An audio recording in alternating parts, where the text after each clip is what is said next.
নমস্কার বন্ধুরা, আজ আমি আপনাদের সুস্বাদু ঘরোয়া মাটন বিরিয়ানি বানিয়ে দেখাবো।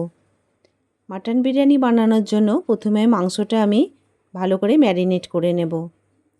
এখানে 500 গ্রাম পরিমাণ মাংস আছে।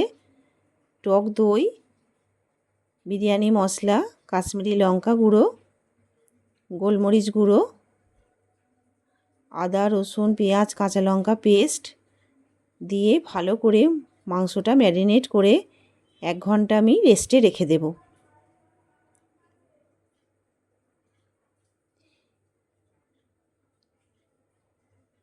এরপর বিরিয়ানিতে দেওয়ার জন্য কেওড়া জল, গোলাপ জল, জাফরান,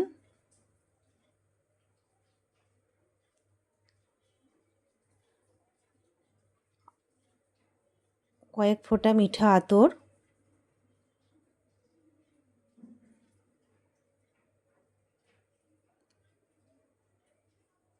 হাফ কাপ উষ্ণ গরম দুধ একসঙ্গে দিয়ে ঢেকে রেখে দেব। 1 ঘন্টা পর বিরিয়ানি বানানোর জন্য আমি একটি হাঁড়ি নিয়ে নিয়েছি। হাঁড়ির মধ্যে সাদা তেল আর ঘি গরম করে গোটা গরম মশলা ফোড়নে দিয়ে দিয়েছি আর একটা তেজপাতা। ফোড়নটা হয়ে এলে কুচনো পেঁয়াজ আমি লাল করে ভেজে নেব। কুচনো পেঁয়াজের সঙ্গে আলুটাও ভেজে নেব।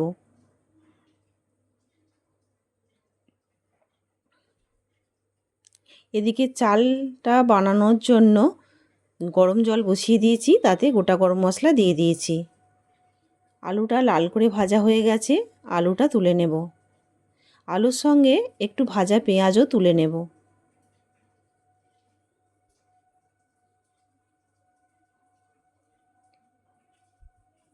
এরপর ম্যারিনেট করা মাংসটা দিয়ে ভালো করে কষাতে থাকব।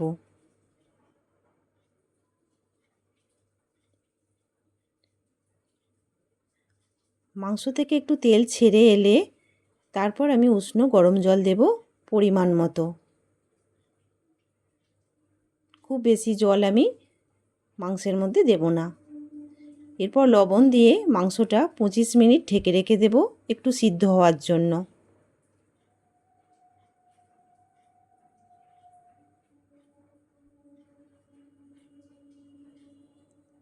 জলটা ফুটে গেছে, এরপর চালটা দিয়ে দেব আর লবণ দিয়ে দেব।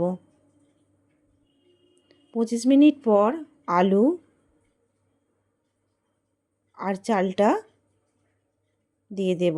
চালটা 30% মতো আমি হয়েছে, বাকি 70% বিরিয়ানির ভাপে হবে। চালটা দেওয়ার পর ভেজে রাখা পেঁয়াজ, গোলমরিচ গুঁড়ো, ঘি আর জাফরান ভেজানো যে জলটা ছিল দুধে সেইটা দিয়ে দিলাম। দিয়ে আরও 25 মিনিট ঢেকে রেখে দেব। 25 মিনিট পর আমার বিরিয়ানি সম্পূর্ণ রেডি। দেখুন রঙটাও খুব সুন্দর এসেছে আর বিরিয়ানির আলু মাংস দুটোই খুব ভালোভাবে সিদ্ধ হয়ে গেছে। এবার গরম গরম পরিবেশনের পালা। আপনাদের যদি সম্পূর্ণ ভিডিওটা ভালো লেগে থাকে একটু জানাবেন। আপনারা সকলে ভালো থাকবেন, সুস্থ থাকবেন আর খুব আনন্দে দিন কাটাবেন। নমস্কার।